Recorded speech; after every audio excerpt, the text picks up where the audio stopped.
News খুশির খবর। ত্রিপুরা শিক্ষা দপ্তরের ডেভেলপমেন্টে, শিক্ষা দপ্তরের উন্নয়নে বলিষ্ঠ সিদ্ধান্ত নিয়েছে মাননীয় মুখ্যমন্ত্রী তথা মাননীয় শিক্ষামন্ত্রী।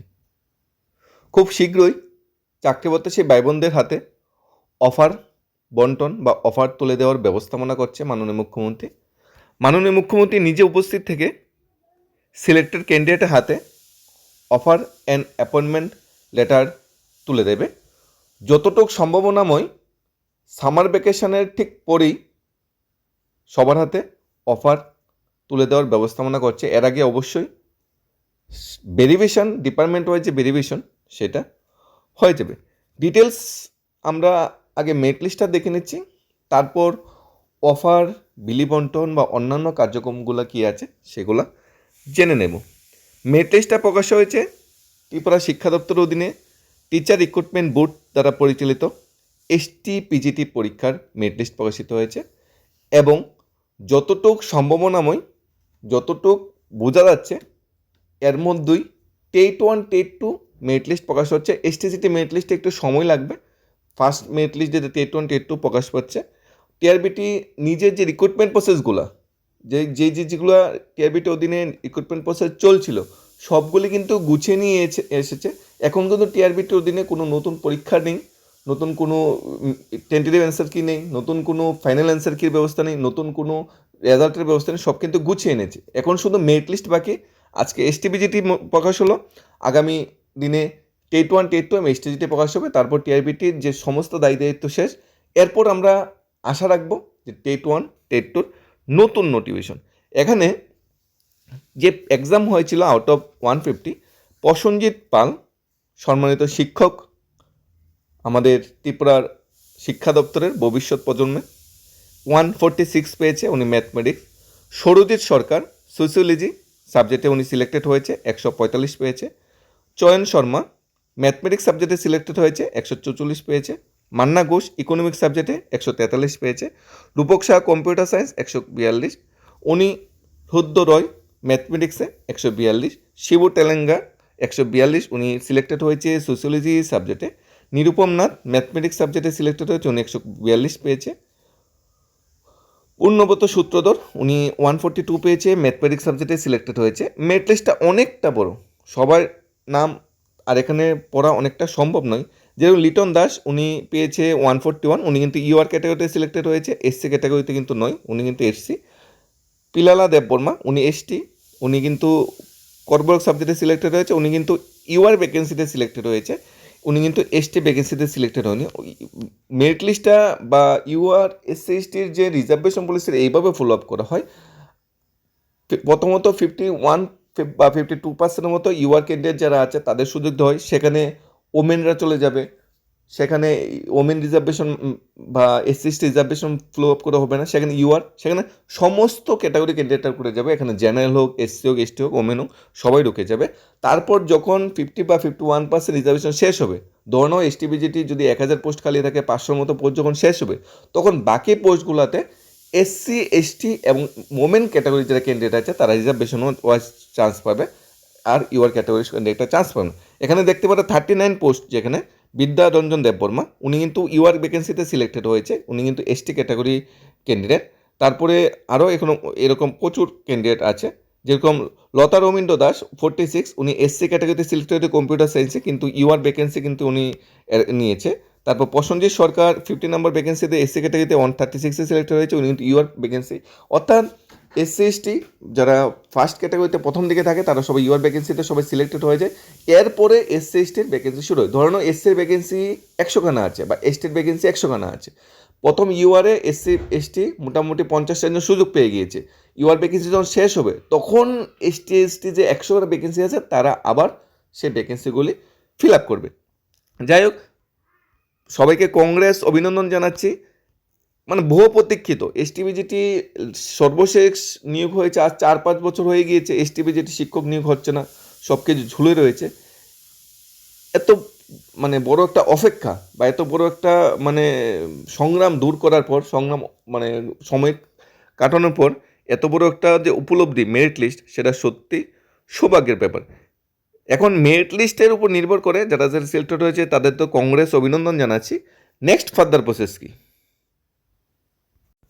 এখানে রেকমেন্ডেশন যে করা হয়েছে ক্যান্ডিডেটদের, ত্রিপুরার শিক্ষা দপ্তরের সেকেন্ডারি এডুকেশনে সবাই নিয়োগ করতে হবে as a subject teacher. Salary যদি আমরা ক্যালকুলেশন করার চেষ্টা করি, স্যালারিগত 34,700 টাকা ইনিশিয়াল বেসিক দেওয়ার কথা একজন পোস্ট গ্রেজুয়েট টিচারে, কিন্তু ত্রিপুরা সরকার তো রেগুলার পে স্কেলে দেবে না, ফিক্সড পেতে দেবে। 34,700 75% ফিক্সড পেতে দেবে, 26,025 টাকা হবে বেসিক। তার সাথে MA HRA CA যোগ হবে না, 41% দিয়ে যোগ হবে। 26,025-এর উপর 41% দিয়ে ক্যালকুলেশন করে যা স্যালারি হয় সেটি হবে ন্যূনতম স্যালারি। অর্থাৎ প্রায় 37,000 বা 36,695 বা 37,000-এর কাছাকাছি একজন পোস্ট গ্রাজুয়েট টিচারের ইনিশিয়াল মান্থ স্যালারি হবে। যদি রেগুলার পে স্কেলে চাকরি হতো তাহলে 52,000-53,000 স্যালারি হতো, অর্থাৎ প্রতি মাসে প্রায় এখানে 16,000-17,000 টাকা একজন পোস্ট গ্রাজুয়েট টিচার কম পাবে। যাই হোক, 37,000-এর কাছাকাছি স্যালারি, কংগ্রেস অভিনন্দন, এটি সবচেয়ে বড় প্রাপ্য। আশা করছি সুপ্রিম কোর্টে যে ফিক্সড পের ব্যাপারটা, এই ফিক্সড পের কেসেও সম্মানিত শিক্ষকরা জয়ী হবে এবং পোস্ট গ্রাজুয়েট টিচারও চাকরির প্রথম দিন থেকে নিয়মিত কোনো সুবিধা পাবে এবং রেগুলার পে স্কেল পাবে, যেখানে বেসিক হবে, সেখানে মেডিকেল অ্যালাউন্স হবে, সেখানে হাউস অ্যান্ড অ্যালাউন্স হবে, সেখানে CA অ্যালাউন্স পাবে, সেখানে DA তো ফুল বেনিফিট পাবেই। এটাই সবচেয়ে বড় প্রাপ্য। এখানে যে ডিটেলসটা বলা হয়েছে, ব্যাকএন্ড পোস্টগুলা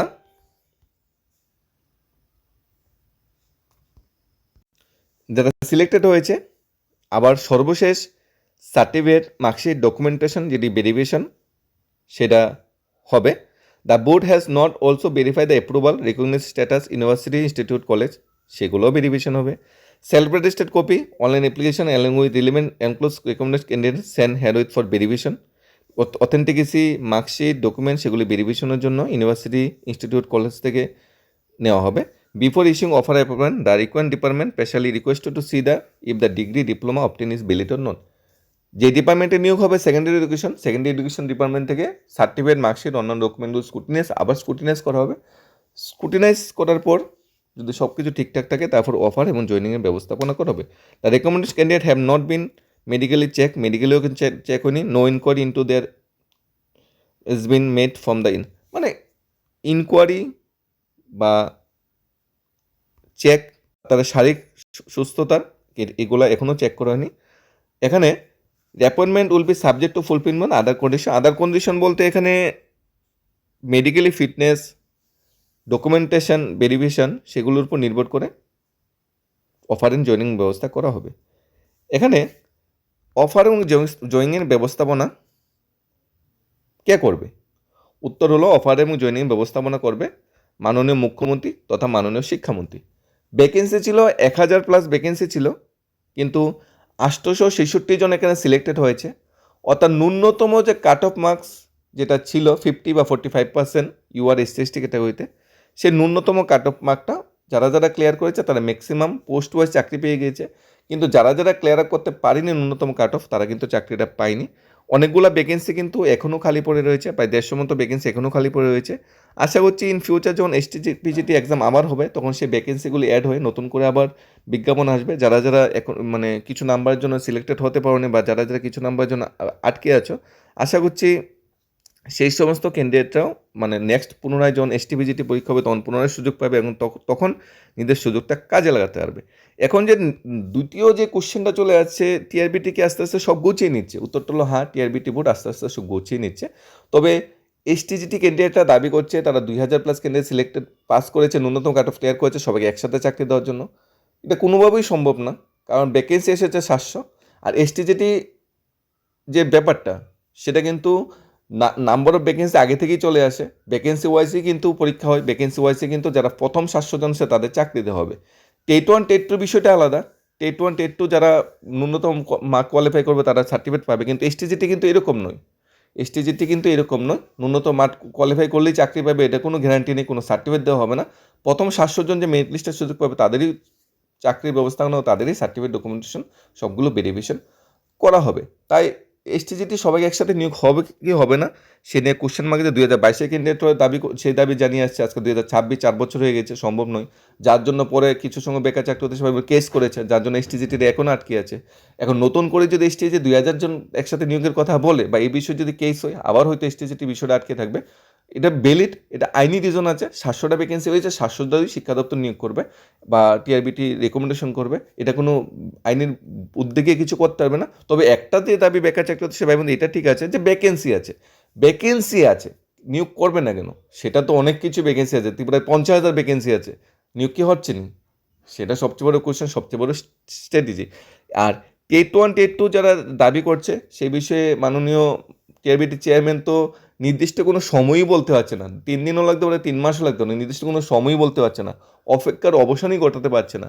যাই হোক, নেক্সট যে খুশির খবর বা গুড নিউজটা টিআরবিটি বুথ থেকে আসবে, টিআরবিটি অফিসিয়াল ওয়েবসাইটে আসবে, সেটা আশা করবো টেট 1 টেট 2 ক্যান্ডিডেটের জন্য আসবে, ভাগ্যবান ক্যান্ডিডেটের জন্য আসবে। তবে সবচেয়ে খুশি হতাম যদি কিছু ভ্যাকেন্সি বাড়িয়ে টেট 1 টেট 2 সবাইকে একসাথে নিয়োগ করা যেত, তাহলে ত্রিপুরা শিক্ষা ব্যবস্থার ডেভেলপমেন্ট, ত্রিপুরা বা শিক্ষা ব্যবস্থা উন্নয়নে আরেকটু গতি আসতো। কারণ প্রাইমারি লেভেলে কিন্তু শিক্ষকের ক্রাইসিসটা একটু বেশি, যখন সেকেন্ডারি লেভেলে যায় তখন প্রাইভেট টিউশনি বা পর্যাপ্ত পরিমাণ শিক্ষক মোটামুটি থাকে, সংখ্যাটা বেশি না মোটামুটি থাকে, কিন্তু প্রাইমারি যে গ্রাউন্ড লেভেলে, প্রাইমারি সেকশনে বা আপার প্রাইমারিতে গ্রাউন্ড লেভেলে যে এলিমেন্টারি এডুকেশন ডিপার্টমেন্ট আছে, সেখানে কিন্তু শিক্ষকের ক্রাইসিসটা একটু বেশি।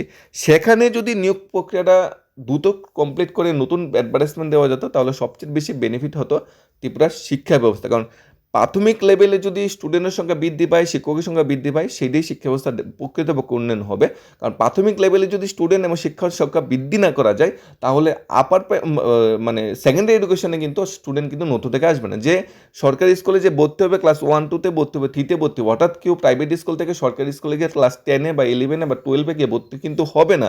তাই 1 থেকে বা নার্সারি লেভেলে যে গ্রাস স্তর থেকে পর্যাপ্ত পরিকাঠামো তৈরি করে, পর্যাপ্ত শিক্ষক নিয়োগ করে, সেই যে মানে দুর্বলতাটা আছে শিক্ষা দপ্তরের, সেটা কাটিয়ে উঠতে হবে। যাই হোক, কংগ্রেস অভিনন্দন জানাচ্ছি, তোমাদের কঠোর পরিশ্রম তোমাদের এই সফলতা অর্জন করেছে। স্বচ্ছতার মাধ্যমে আরেকটা নিয়োগ প্রক্রিয়া কমপ্লিট হলো। ত্রিপুরা সরকারকে ধন্যবাদ, ত্রিপুরা শিক্ষামন্ত্রী, ত্রিপুরা মন্ত্রিসভাকে ধন্যবাদ, এবং তোমাদের ভবিষ্যতের জন্য ভালো কামনা করছি। আসো আমরা শিক্ষার উন্নয়নে, শিক্ষার ডেভেলপমেন্টে একসাথে হয়ে কাজ করি। ধন্যবাদ।